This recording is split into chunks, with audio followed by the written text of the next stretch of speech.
Hey everyone, welcome back to the channel. Today we're diving into something I've been wanting to talk about for a long time. Something that has completely transformed my life and something I believe can transform yours too. We're talking about mindset, specifically why your mindset is your most powerful tool. Before we get started, I want to ask you to stick with me throughout this entire video. I know we all have busy lives and there's always another video waiting in your recommendations, but what I'm about to share might just be the perspective shift you've been looking for. The concepts we'll explore have roots going back thousands of years, yet they're more relevant today than ever before. Have you ever wondered why some people seem unfazed by situations that would completely derail others? Or why certain individuals consistently achieve their goals while others remain stuck in cycles of frustration? The answer often isn't resources, connections, or even natural talent. It's mindset. When I first started exploring this topic, I was skeptical. It sounded too simple, too good to be true. But as I began applying these principles to my own life, everything changed. And that's what I want to share with you today: the power of perception. One of the most profound realizations I've had on this journey is that nothing in life is inherently good or bad until we decide it is. This isn't some new age idea. It's ancient wisdom that has stood the test of time. The great Stoic philosopher Epictetus said, "It's not what happens to you, but how you react to it that matters." Think about that for a moment. Two people can experience the exact same event and have completely different reactions. One might see it as a devastating setback, while another views it as a valuable learning opportunity. Let me give you an example from my own life. A few years ago, I lost a job I thought was perfect for me. At first, I was devastated. I felt rejected, questioned my abilities, and worried about the future. But after some reflection, I started asking different questions. What if this wasn't happening to me, but for me? What if this apparent setback was actually clearing the path for something better? That shift in perception changed everything. The situation hadn't changed at all, but my relationship to it had transformed completely. And you know what? 6 months later, I found myself in a position that was far better suited to my strengths and passions. That setback was one of the best things that ever happened to me. This isn't about toxic positivity or denying reality. It's about recognizing our power to interpret events in ways that serve us rather than sabotage us. As Marcus Aurelius, the philosopher emperor, wrote in his Meditations, "You have power over your mind, not outside events. Realize this, and you will find strength." The space between stimulus and response, one of the most powerful concepts I've encountered, is the idea that between every stimulus and our response to it, there's a space. In that space lies our freedom and power to choose our reaction. Most people don't recognize this space. They react automatically, driven by conditioning and habit, rather than conscious choice. Viktor Frankl, who survived the Nazi concentration camps, observed this phenomenon even in the most extreme circumstances. He noted that while everything could be taken from a person, possessions, family, dignity, the last of human freedoms remained: the ability to choose one's attitude in any given set of circumstances. The Stoics understood this concept deeply. Seneca advised, "We suffer more often in imagination than in reality." So much of our suffering comes not from events themselves, but from our anticipation of them, our rumination over them, and the stories we tell ourselves about what they mean. I've found that simply pausing before reacting has transformed my relationships, my work, and my inner peace. That brief moment of awareness creates space for wisdom to enter. It allows me to ask, is this reaction serving me? Is there another way to see this situation? What would my best self do right now? This practice isn't easy, especially at first. Our automatic reactions have been strengthened through years of repetition.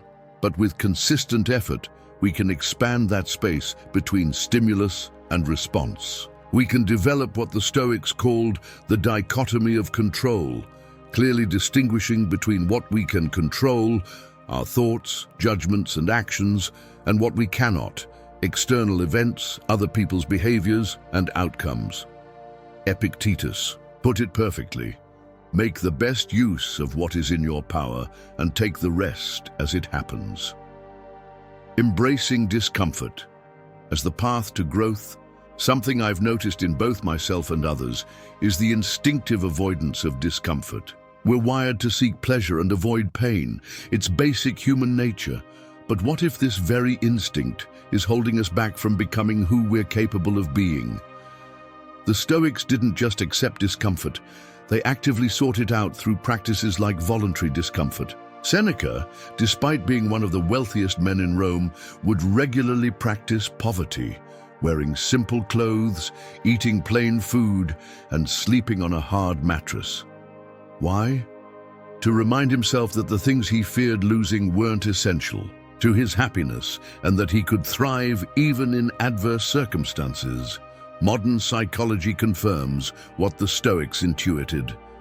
Growth happens at the edge of our comfort zone. Every skill you've mastered, every strength you've developed, came through embracing challenges that initially felt uncomfortable. I started applying this principle by intentionally seeking out small discomforts, cold showers, difficult conversations. I'd been avoiding physical challenges that pushed my limits. With each experience, I built what I call discomfort resilience, the ability to stay centered and effective even when things get tough. Marcus Aurelius reminded himself, "The impediment to action advances action. What stands in the way becomes the way." Those obstacles we try so hard to avoid, they're often precisely what we need to encounter to develop the qualities we're seeking. Consider how this applies to your life. Are you avoiding certain conversations because they feel uncomfortable? Are you putting off that creative project because you fear criticism? Are you staying in a situation that's familiar but unfulfilling because change feels too uncertain? What if instead of seeing these discomforts as things to avoid, you viewed them as opportunities for growth? What if discomfort became a signal that you're moving in the right direction rather than away from it? The comparison trap of the most destructive mindset patterns I've observed in our digital age is the comparison trap. We're constantly exposed to curated highlights of others' lives and achievements, which can leave us feeling inadequate by comparison. The Stoics recognized this tendency thousands of years before social media. Seneca warned, "We are more often frightened than hurt, and we suffer more from imagination than from reality." When we compare ourselves to others, we're usually comparing our behind-the-scenes footage to someone else's highlight reel. Epictetus offered this advice: "Wealth consists not in having great possessions, but in having few wants." True wealth comes from appreciating what we have rather than focusing on what we lack. It comes from measuring ourselves against our previous selves rather than against others. I found freedom when I started defining success on my own terms. Instead of asking, "Am I as successful as that person?"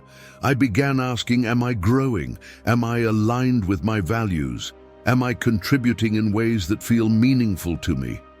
This shift wasn't just philosophical, it changed how I felt day to day. The constant background anxiety of not enough began to fade. I became more present, more grateful, and ironically, more successful in the areas that truly mattered to me. Marcus Aurelius put it beautifully: "Very little is needed to make a happy life. It is all within yourself, in your way of thinking." When we stop outsourcing our sense of worth and happiness to external comparisons, we reclaim our power. Practicing negative visualization.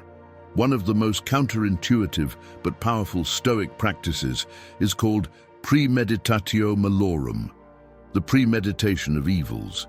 This involves deliberately visualizing potential setbacks or losses. While this might sound pessimistic, it's actually a profound tool for both appreciation and preparation. Seneca advised his students to regularly contemplate the loss of their possessions, status, even loved ones, not to become morbid or anxious, but to deepen their appreciation for what they currently have, and to remain prepared for life's inevitable challenges. I've incorporated this practice into my own life. Occasionally, I'll take a few minutes to imagine losing things I value: my health, important relationships, career opportunities. Far from making me anxious, this practice fills me with gratitude for what I have right now. It also helps me prepare mentally for challenges so that if they do arise, I'm not completely thrown off balance. There's a beautiful paradox here. By contemplating what could go wrong, we become more appreciative of what's going right. By acknowledging life's fragility, we become more present to its beauty. As Epictetus said, he is a wise man who does not grieve for the things which he has not, but rejoices for those which he has. Negative visualization helps us maintain this wise perspective, the power of your internal dialogue. If you pay attention to your thoughts throughout the day, you might be surprised by how often they're critical, judgmental, or anxious. Our internal dialogue shapes our reality in profound ways, yet most of us are barely conscious of its content or tone. The Stoics placed enormous emphasis on examining one's judgments and impressions. Marcus Aurelius wrote, "The happiness of your life depends upon the quality of your thoughts." This isn't just ancient wisdom. Modern cognitive psychology confirms that our thoughts directly influence our emotions and behaviors. I've found that simply becoming aware of my internal dialogue has been transformative. When I catch myself in negative thought patterns, I ask, is this thought true? Is it helpful? Would I speak this way to someone I love? Often, our harshest critic is ourself. We say things to ourselves that we would never say to a friend. By bringing consciousness to this pattern, we can begin to shift it. We can cultivate an internal voice that's wise, compassionate, and encouraging rather than critical. Epictetus advised, make it your study to see things in their true light, so that you may not lose yourself in extravagant desires or be involved in judgments that lead to misery by judging falsely. This daily practice of examining our judgments helps us build a mindset that serves rather than sabotages us. Taking radical responsibility.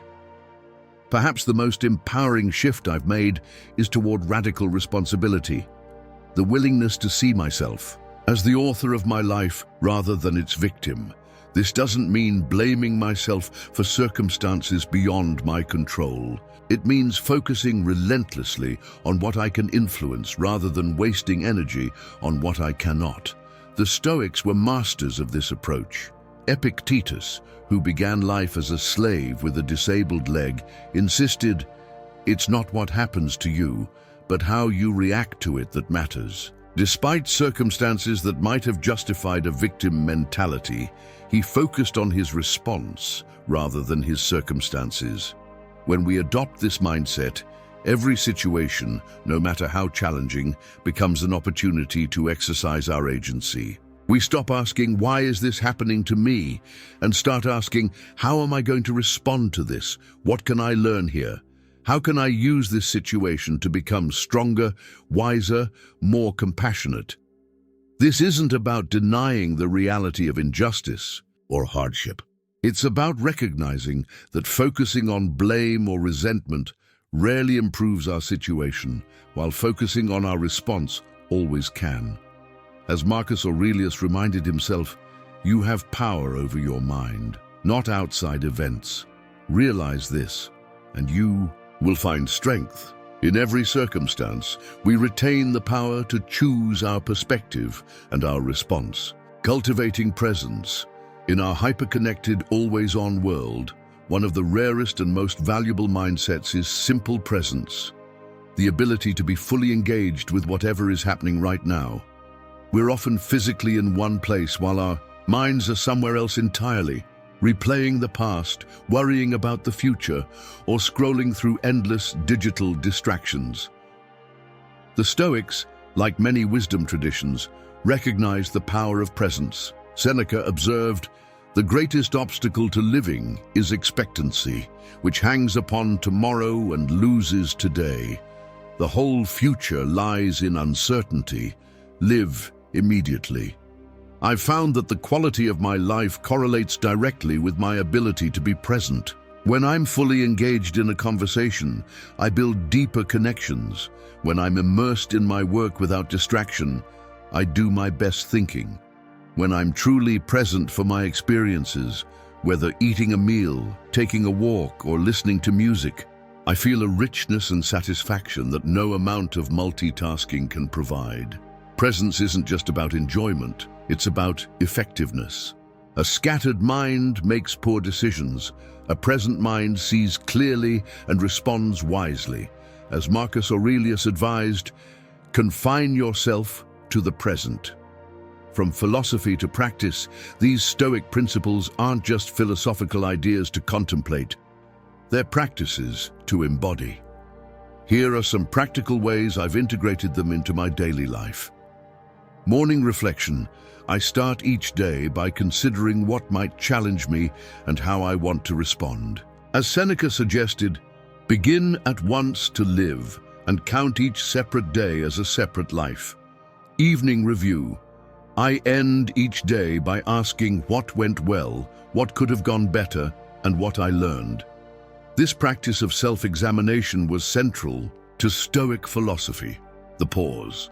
When facing a triggering situation, I've trained myself to pause before responding. In that space, I can choose wisdom over reactivity, voluntary discomfort, regularly seeking out challenging situations, whether physical, intellectual, or social, has built my resilience muscle. Gratitude practice.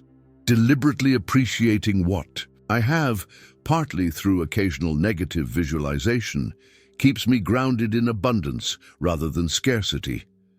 Value-based decisions. When facing choices, I try to ask not, what do I want, but what kind of person do I want to be? This aligns with the Stoic focus on virtue as the path to eudaimonia, flourishing. Conclusion. Your mindset truly is your most powerful tool. It determines how you experience everything that happens to you. It influences the actions you take and the opportunities you recognize. It shapes the person you're becoming. As we've explored today, this isn't new information.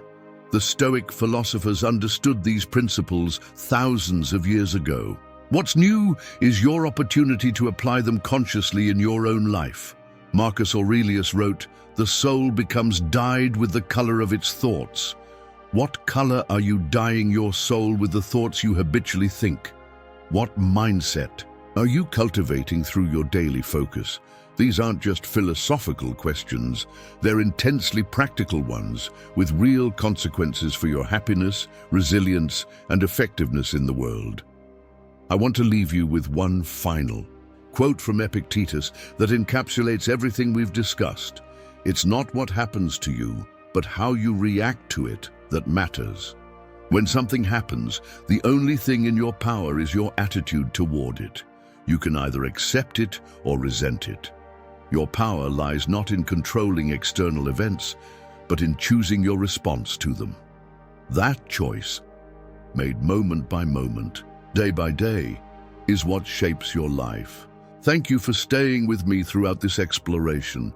I'd love to hear in the comments how these ideas resonate with you and what mindset shifts have made the biggest difference in your own life. If you found value in this discussion, please consider sharing it with someone who might benefit. Until next time, remember, your mindset isn't just one tool among many. It's the master tool that determines how you use all others. Choose it wisely